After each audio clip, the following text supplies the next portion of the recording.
सदर बातमी नवनाथ वाघमारे यांच्या संदर्भातली आहे। यांची कार अज्ञात व्यक्तीनं पेटवलेली आहे।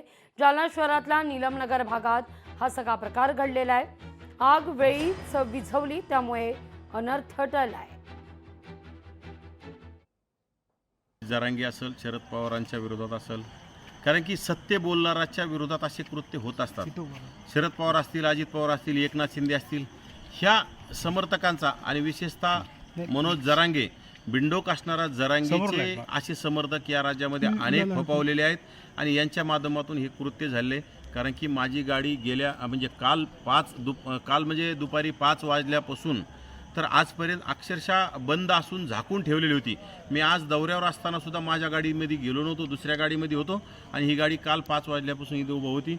अचानक मी म्हणजे त्याच्या अगोदर 15 मिनिटापूर्वी इथून वॉकिंगला येऊन गेलो। जेवण केल्याच्यानंतर 2-5 माणूस चलतं, त्या टायमिंगमध्ये मी चालून येऊन गेलो। त्या टायमिंगला इथं कोणी नव्हतं आणि त्यानंतर गाडी चितल्याचा इथं कलमा झाला। कॉलनीमधील सगळ्यांनी आवाज दिला आणि त्यानंतर बाहेर मी आलो तर माझ्या गाडीचं सगळं कव्हर वगैरे जळत आलं होतं।